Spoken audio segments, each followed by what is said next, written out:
नमस्कार, डीडी राजस्थान के इस विशेष कार्यक्रम जनादेश 2024 में आप सभी का स्वागत है। राजस्थान में भी 25 लोकसभा सीटों पर चुनाव है। ऐसे में यह देखना काफी महत्वपूर्ण है कि इन 25 लोकसभा सीटों पर जनता के क्या कुछ मुद्दे हैं, क्या कुछ समस्याएं हैं और क्या कुछ राजनीतिक समीकरण हैं। तो आज हम उस लोकसभा क्षेत्र की बात करने जा रहे हैं जिसे ब्लू सिटी कहा जाता है, जिसे सन सिटी भी कहा जाता है, जिसे थार का प्रवेश द्वार भी कहा जाता है। जी हां, आज हम बात करने जा रहे हैं राव जोधा की नगरी जोधाना यानी जोधपुर की। तो जोधपुर का जो लोकसभा क्षेत्र है वो 8 विधानसभा क्षेत्रों को मिलाकर बना हुआ है। आप स्क्रीन पर देख रहे हैं कौन कौन से विधानसभा क्षेत्र हैं। सबसे पहले अगर बात करी जाए तो फलोदी की अगर बात करें तो फलोदी से भारतीय जनता पार्टी के जो विधायक हैं पब्बाराम विश्नोई हैं, वो वहां पर मौजूदा विधायक हैं।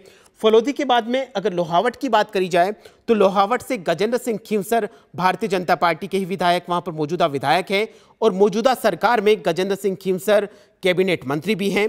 लोहावट के बाद में अगर शेरगढ़ की बात करी जाए तो शेरगढ़ से भारतीय जनता पार्टी के बाबू सिंह राठौड़ मौजूदा विधायक हैं। शेरगढ़ के बाद में अगर सरदारपुरा की बात अगर करें तो सरदारपुरा से कांग्रेस से ही अशोक गहलोत हैं जो पूर्व मुख्यमंत्री हैं। सरदारपुरा के बाद में अगर जोधपुर शहर की बात करी जाए तो जोधपुर शहर से भारतीय जनता पार्टी के ही अतुल भंसाली मौजूदा विधायक हैं। जोधपुर शहर के बाद में अगर सूरसागर विधानसभा क्षेत्र की बात करी जाए तो सूरसागर से देवेंद्र जोशी हैं जो भारतीय जनता पार्टी से विधायक हैं। सूरसागर के बाद में अगर लूनी की बात करी जाए तो लूनी से भी जो मौजूदा विधायक हैं वो भारतीय जनता पार्टी से ही हैं, जोगाराम पटेल हैं जो मौजूदा सरकार में कैबिनेट मंत्री भी हैं। लूनी के बाद में अगर पोखरण की बात करी जाए तो पोखरण से भी भारतीय जनता पार्टी के ही विधायक प्रताप पुरी हैं। जोधपुर लोकसभा क्षेत्र में जनता के क्या कुछ मुद्दे हैं, क्या कुछ समस्याएं हैं और क्या कुछ राजनीतिक समीकरण हैं, इस पर हमारी टीम ने एक विशेष रिपोर्ट तैयार की है। आइए पहले उस पर नजर डालते हैं।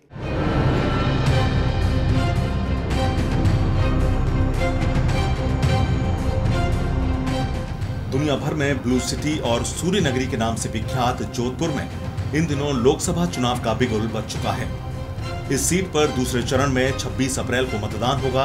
यहां भाजपा और कांग्रेस सहित अन्य राजनीतिक दल चुनाव की तैयारियों में जुटे हुए हैं। जोधपुर के इतिहास पर एक नजर डालें तो इस शहर को 1459 ईस्वी में बसाया गया था। यहाँ के महल, किले, मंदिर और हवेलियां देशी विदेशी पर्यटकों को अपनी ओर आकर्षित करती हैं। लाल रंग के पत्थर से बना मेहरानगढ़ किला और जसवंत थड़ा यहाँ की स्थापत्य कला को समेटे हुए है। ये शहर जितना अपनी खूबसूरती के लिए जाना जाता है उतना ही अपने खान-पान के लिए भी प्रसिद्ध है। अगर राजस्थान की राजनीति की बात करें तो इसमें जोधपुर बेहद महत्वपूर्ण स्थान रखता है। जोधपुर ने राजस्थान को 2 मुख्यमंत्री और कई कैबिनेट मंत्री दिए हैं। यहाँ इस बार के लोकसभा चुनाव को देखें तो इसमें कई दिग्गजों की प्रतिष्ठा दांव पर लगी हुई है। जोधपुर में इस बार भी चुनाव काफी रोचक माना जा रहा है। अब इस सीट के लोकसभा चुनाव पर नजर डालें तो भाजपा ने एक बार फिर केंद्रीय मंत्री गजेंद्र सिंह शेखावत को चुनाव मैदान में उतारा है। शेखावत पिछले 2 बार से इस सीट से सांसद होने के साथ ही केंद्र सरकार में मंत्री भी हैं।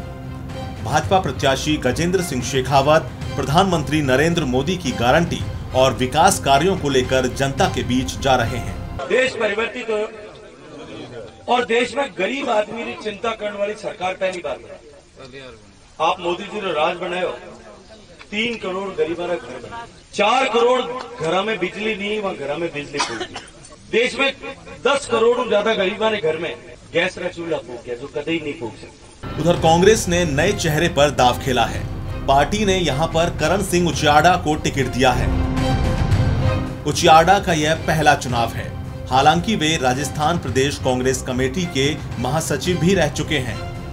करण सिंह उचियाडा इस चुनाव में कांग्रेस के विजन को लेकर लोगों से वोट मांग रहे हैं। पानी की समस्या ग्रामीण क्षेत्र में भयंकर रूप से है, जिसको मैं प्रायोरिटी पे पूरी करने की कोशिश करूंगा। 30 लाख जो नौकरियां के पद खाली पड़े हैं सेंट्रल गवर्नमेंट में, हमारी सरकार बनते ही सबसे पहले 30 लाख का नौकरी के पद भरवाएंगे। तो मैं व्यक्तिगत रूप से भी प्रयास करके प्राइवेट इंडस्ट्रीज को ला करके हजारों की संख्या में रोजगार उत्पन्न करने की कोशिश करूंगा। इस सीट पर 2019 के चुनाव को देखें तो भाजपा के गजेंद्र सिंह शेखावत ने कांग्रेस प्रत्याशी और पूर्व मुख्यमंत्री अशोक गहलोत के बेटे वैभव गहलोत को 3.25 लाख वोटों से हराया था। वहीं अगर इस सीट पर 1952 से अब तक हुए 17 चुनाव की बात करें तो कांग्रेस 8, भाजपा 5 और निर्दलीय व अन्य दल 4 बार विजयी रहे हैं। जोधपुर लोकसभा में मतदाताओं की स्थिति पर एक नजर डालें तो यहां कुल 21,19,840 मतदाता हैं। इनमें 11,09,053 पुरुष, 9,05,537 महिला जबकि 47 थर्ड जेंडर मतदाता हैं। 2019 के लोकसभा चुनाव में यहां 68.41% मतदान हुआ था। इस बार चुनाव को लेकर मतदाताओं में खासा उत्साह बना हुआ है। वहीं निर्वाचन विभाग भी पिछले चुनाव के मुकाबले में इस बार और अधिक मतदान प्रतिशत बढ़ाने के प्रयास कर रहा है। दिव्यांग श्रेणी के मतदाता हैं, उनके लिए सभी बूथों पर सभी जो पोलिंग बूथ लोकेशंस हैं उन पर व्हीलचेयर की व्यवस्था भी की गई है। वॉलंटियर्स लगाए गए हैं। 85 वर्ष से अधिक की आयु के जो मतदाता हैं उन्हें होम वोटिंग की सुविधा जो निर्धारित कैटेगरी है उनके मतदाताओं को दी गई है।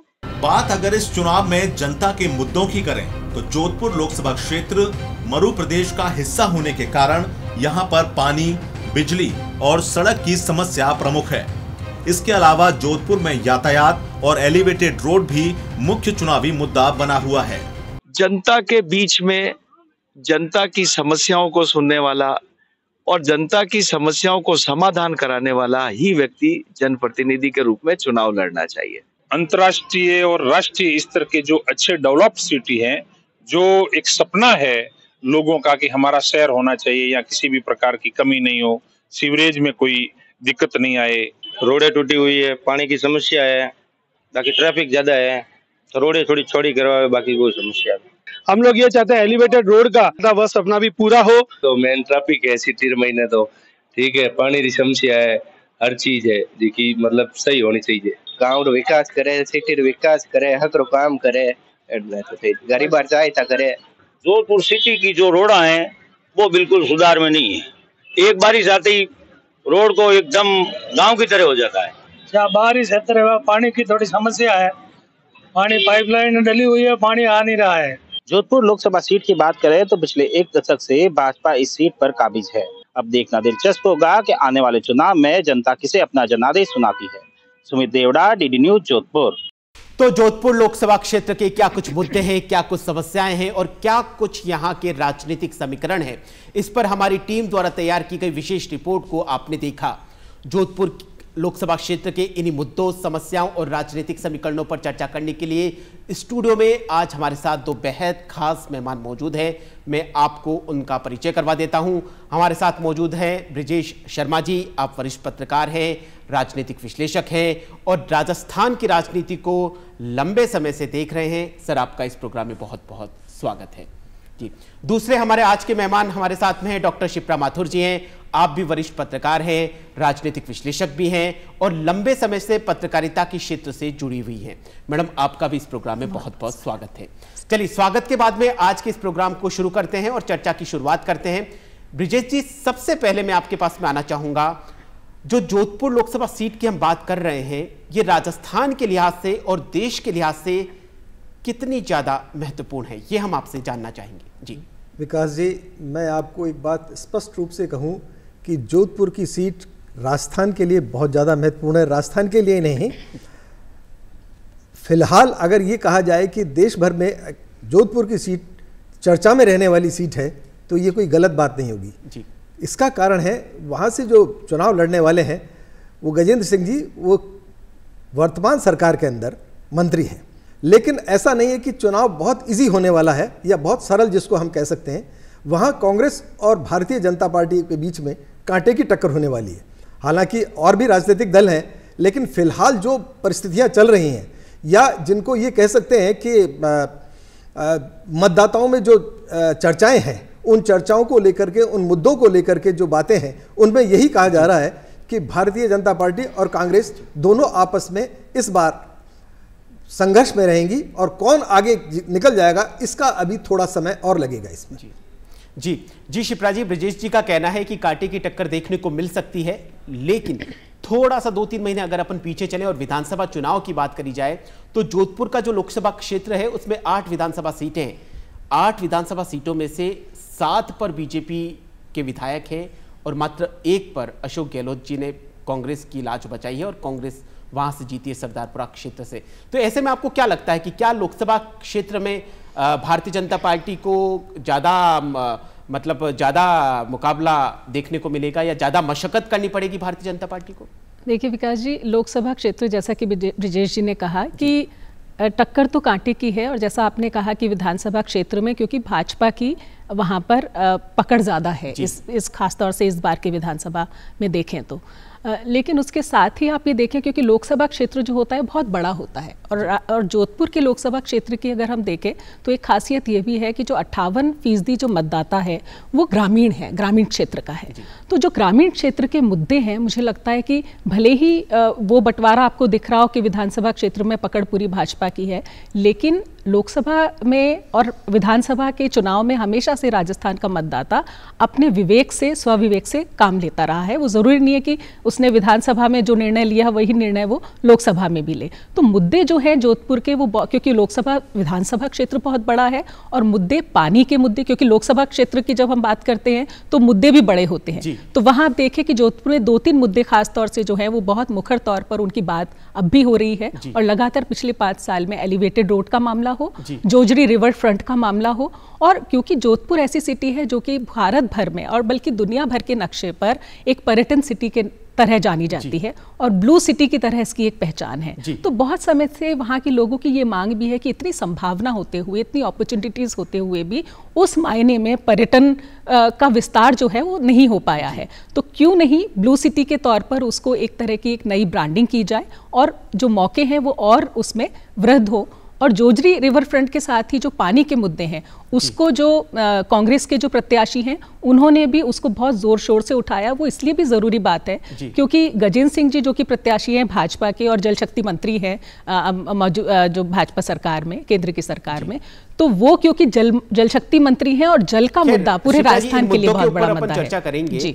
ब्रिजेश जी, मैं आपसे ये जानना चाहूंगा कि जब लोकसभा चुनाव की अपन बात करते हैं तो क्या स्थानीय मुद्दे ज्यादा हावी रहते हैं या राष्ट्रीय स्तर पे, क्योंकि लोकसभा चुनाव राष्ट्रीय स्तर पे हो रहा है, तो राष्ट्रीय स्तर के जो मुद्दे हैं, जो केंद्र सरकार ने कुछ काम किया या राष्ट्रीय स्तर पे कुछ बड़े काम हुए, वो ज्यादा सेंटर में रहकर जो मतदाता है उन मुद्दों को, उन समस्याओं को ध्यान में रखकर वोट करता है? देखिए, मैं आपको एक बात स्पष्ट करूं कि विधानसभा के चुनाव में स्थानीय स्तर के जो मुद्दे होते हैं वो ज्यादा हावी रहते हैं। हाँ, ज्यादा हावी रहते हैं, वो ज्यादा प्रभावी है। लेकिन जब लोकसभा के चुनाव के अंदर राष्ट्रीय स्तर के मुद्दे वो ज़्यादा प्रभावी होते हैं। उसका कारण ये है कि लोगों को ये लगता है कि जो छोटी समस्याएं हैं उनके लिए राज्य सरकार जिम्मेदार है या वहाँ का विधायक जिम्मेदार है, उन समस्याओं का निवारण करने के लिए वो रेस्पॉन्सिबल है। लेकिन जब हम राष्ट्रीय स्तर की बात करते हैं, बड़े मुद्दों की बात करते हैं, तो ये बात आती है कि सर हम जो हमारे जो सांसद हैं वो उस मुद्दे को लोकसभा में उठाएं, हमारी जो समस्याएं हैं या हमारे जो बड़े मुद्दे हैं उनको वो केंद्र सरकार के समक्ष लेके आए। राष्ट्रीय परिदृश्य को देखकर पूरा सब कुछ तय करता है मतदाता कि क्या कुछ रहेगा, क्या कुछ नहीं रहेगा।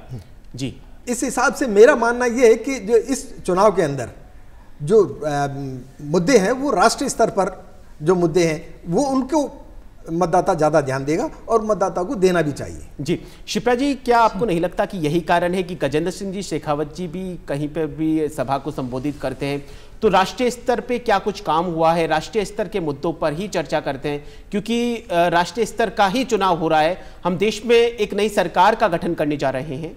जी जी जी, देखिए, राष्ट्रीय स्तर के मुद्दे अगर हम कहें, हम ये कह रहे हैं कि पानी का मुद्दा वो स्थानीय मुद्दा तो है ही, लेकिन देश भर के लिए, दुनिया भर के लिए बहुत बड़ा मुद्दा है। तो उस तरह से हम मेरे ख्याल में डिवीजन उस मायने में नहीं कर सकते, लेकिन ये ज़रूर है कि केंद्र के जो काम है उसको भुनाना बहुत लाजमी बात है कि जो आप, और इसलिए भी लाजमी बात है क्योंकि बहुत सारे ऐसे फैसले हैं केंद्र सरकार के, जैसे आप कहें कि सिटीजन अमेंडमेंट एक्ट जो इन्होंने CAA लाए, तो वो मुद्दा क्योंकि जोधपुर की एक आबादी है जो कि सरहदी आबादी है और वहाँ पे ये मसले और वो जो परिवार जो सरहद से आते हैं, शरणार्थी बहुत वहाँ पर रहते हैं, तो उनसे सीधे सीधे जुड़े हुए मुद्दे हैं। तो इसलिए जोधपुर का एक इलाका ऐसा क्योंकि बहुत यूनिक इसकी जोग्राफिकल लोकेशन अगर आप कहें तो बहुत यूनिक उस मायने में है, और इतिहास भी आप देखें कि संस्कृति के हिसाब से, इतिहास के लिहाज से बहुत ही ऐसा क्षेत्र है जिसमें कि सबकी रुचि रहती है। तो मुझे लगता है कि लोकसभा में जो मुद्दे रहने वाले हैं वो भले ही आपको लग रहा है कि स्थानीय स्तर के मुद्दे हैं, रोड का मुद्दा है,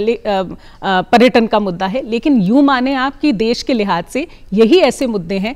अमित शाह जब यहाँ पर आए और उन्होंने जब जोधपुर में बाकी के आसपास के जो क्षेत्र हैं उनको लेकर भी बात की, तो उन्होंने राष्ट्रीय स्तर के जो मुद्दे आप कह रहे हैं, भ्रष्टाचार जैसे मुद्दे हैं जिन पर कि बहुत मुखर होकर जो पार्टियां हैं अब बोलने लगी है, तो ऐसे मुद्दे जो कि हम सबके बहुत नजदीक है मुद्दे, वो कोई लोकसभा स्पेसिफिक मुद्दे नहीं है, लेकिन उनकी भी बात वहां पर इसलिए हो रही है क्योंकि एक राष्ट्रीय आम चुनाव है और गजेंद्र सिंह जी क्योंकि कैबिनेट स्तर के मंत्री भी हैं, तो उनकी जिम्मेदारी भी बनती है कि जब आप केंद्र में थे तो आपने देश को परिप्रेक्ष्य में रख के आपने क्या किया, और उनके विधानसभा क्षेत्र में जो मुद्दे हैं उनको लेकर सवाल पूछना जो है वो जनता का भी बनता है।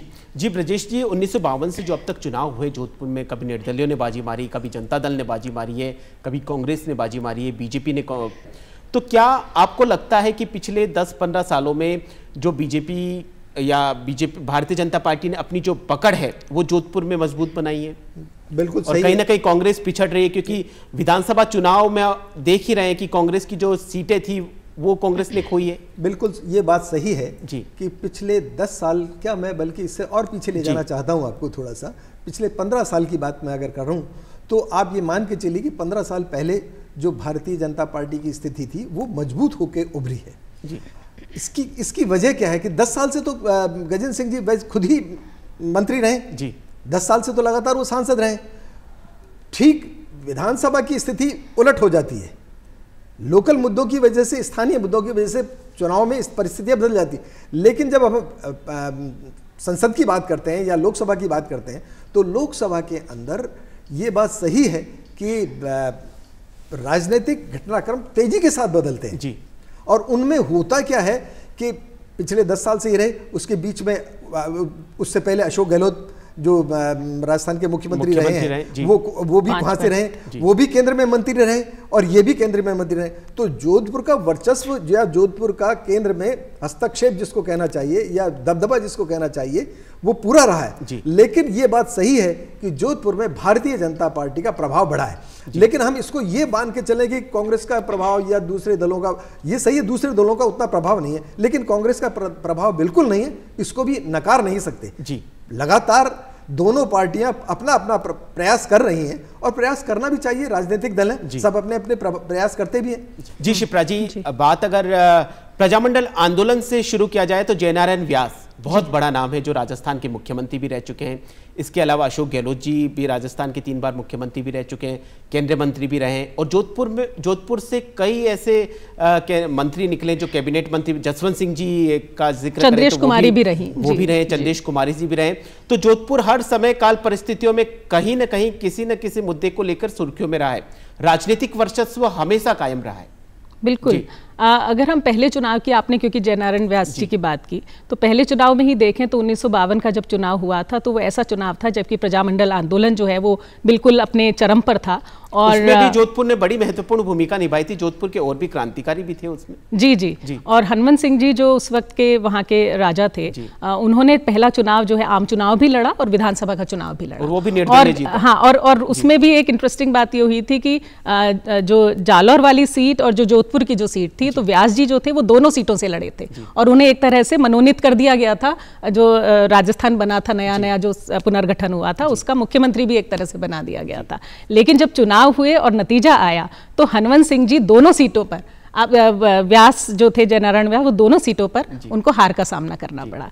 तो वो जो चुनाव है, और पहला उपचुनाव जो है वो जोधपुर की सीट पर ही इस वजह से हुआ क्योंकि हनुमंत सिंह जी जो कि जीत का सेहरा बंधवाने वाले थे, लेकिन वो एक दुर्घटना में उनकी मृत्यु हो गई, और उस वजह से वो पूरा जो एक तरह से राजस्थान का पूरा इतिहास जो है वो पूरा बदल गया उस पूरी एक घटना से।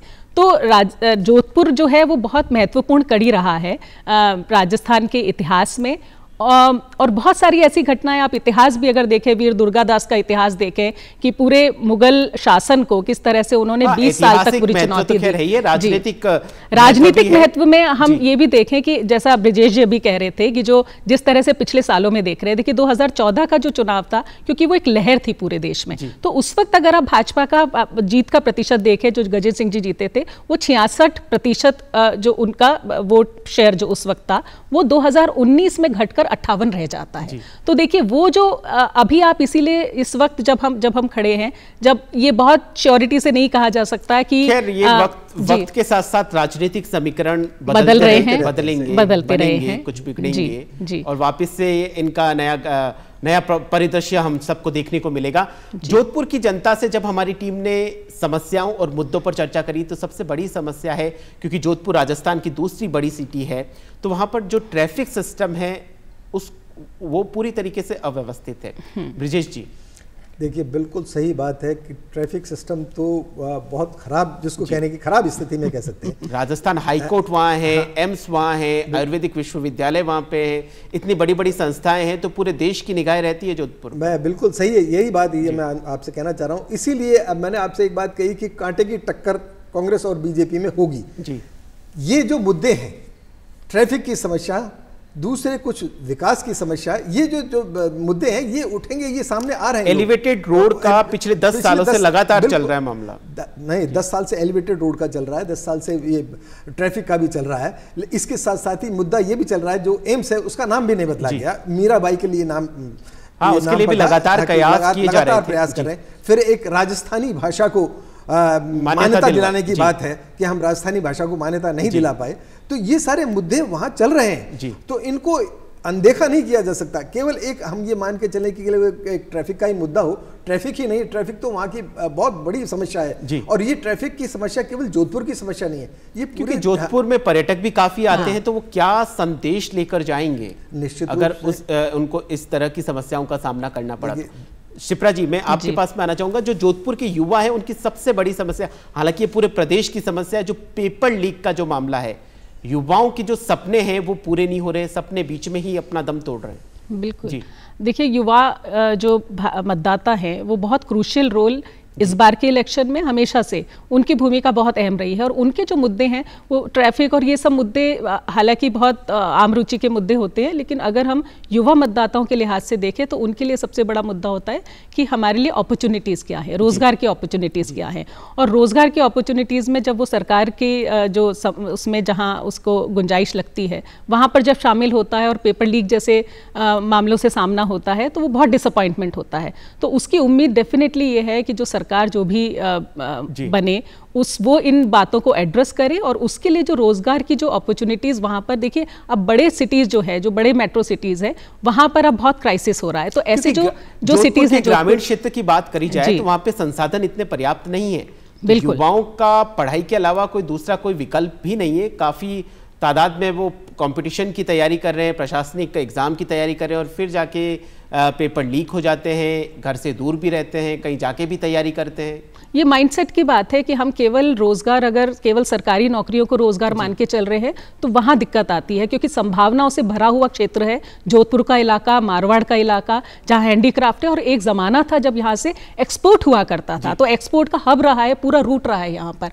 तो क्यों नहीं हम इसको उद्यम की तरह, उद्योग की तरह, और जो संभावनाएं जहाँ जो 100 साल पहले, 50 साल पहले हुआ करती थी, उसको फिर से अगर हम लौटा कर लाएं। जो आपने कहा कि पर्यटन की इतनी संभावना है, तो पर्यटन की संभावना है तो फिर जो उद्यम की भी संभावना है, स्टार्टअप की भी संभावना है। और जोधपुर से निकले हुए कितने ही लोग हैं, क्योंकि मारवाड़ी लोगों के लिए तो कहा जाता है कि वो जो उनका बिजनेस एक्यूमेन है, जो शार्पनेस है, उसी वजह से उनकी पहचान है। तो क्यों हम आज भी मुंह ताकने के लिए बैठे हैं जो युवा, कि हम केवल सरकारी नौकरी जो है वो मिलेगी तभी हमें रोजगार नसीब होगा। तो ये मुझे लगता है कि ये जो माइंडसेट है ये भी चेंज करने की जरूरत है। इलेक्शन के बहाने से ये बातें हो जाती है, जरूरत है। जोधपुर का जो इंडस्ट्रीज का जो एरिया है उसमें भी काफ़ी कुछ, ब्रिजेश जी मैं आपसे जानना चाहूँगा, जो इंडस्ट्रीज का जो एरिया उसमें भी काफ़ी कुछ जो उद्यमी उनको परेशानियां हैं, तो वो भी कहीं ना कहीं चाहते हैं कि सरलीकृत हो और उसका विस्तार हो। बिल्कुल, देखिए जोधपुर में इंडस्ट्रीज की वैसे बहुत कमी है जी।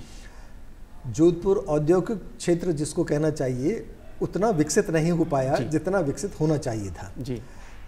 इसके दो कारण रहे कि जितना सरकार को वहाँ प्रमोट करना चाहिए था उद्योगों को जी, वो लोग वहाँ तक पहुँच नहीं पाए, सुविधाओं का अभाव रहा, चाहे वो सड़क हो, चाहे रेल हो, चाहे वो हवाई सेवाएं हो, इनसे जोड़ने, जब तक आप फ्रीक्वेंटली नहीं जुड़ेंगे, जब तक आप सुविधा नहीं देंगे, कोई भी उद्यमी क्यों उद्योग लगाता है, उसको सारी सुविधाएं मिले, सुविधाओं के साथ साथ सुविधाएं तो मिल रही है, लेकिन उस स्तर पे नहीं मिल रही है। उस स्तर पर मिलनी चाहिए जिस स्तर पर उसको जरूरत है। अगर उस स्तर पर आप नहीं देंगे तो क्या करेगा वहां? और जब उद्योग नहीं लगेंगे तो लोगों को रोजगार नहीं मिलेगा। उद्योग लगने का दो फैक्टर होते हैं उद्योग से, एक तो रोजगार मिलता है और आपकी स्टेट की ग्रोथ बढ़ती है। और मेडिकल हब का भी चल रहा है, मेडिकल हब जोधपुर में बनाने का प्रोग्राम भी चल रहा है, तो उससे भी कई उद्योग, मेडिकल हब के साथ साथ में और भी कई रोजगार भी बहुत सारे रोजगार हैं जिनको वहां विकसित किया जा सकता है। अभी जैसे हैंडीक्राफ्ट की तो बात, वो ये तो छोटे रोजगार है, लेकिन वह मेजर इंडस्ट्री जो बात हो रही है, बड़ी इंडस्ट्री जो बात हो रही है, सोलर एनर्जी के ऊपर बहुत काम हो सकता है उधर। लेकिन सवाल इस बात का है कि हम देख कहाँ रहे हैं, क्या करने जा रहे हैं, हम उनको कितनी सुविधा दे रहे हैं जी। तो वो सुविधाएं जब तक आप नहीं देंगे तब सुविधाओं का विस्तार करना बहुत जरूरी है जी, बहुत जरूरी है। शिप्रा जी, आप हमारे दर्शकों से क्या कुछ अपील करना चाहेगी लोकतंत्र के इस महापर्व को लेकर? देखिए, लोकतंत्र के महापर्व में मुझे एक जो स्लोगन है, जो यहाँ के महाराजा थे हनुमंत सिंह जी, जब उन्होंने पहला चुनाव लड़ा था तो उन्होंने कहा था कि मैं थांसू दूर को नहीं जी। तो ये जो जुमला है, मुझे लगता है ये हर आज के लोकतंत्र में हर मतदाता के लिए है कि नेता आपसे दूर न रहें और आप भी उनके नज़दीक जाएं।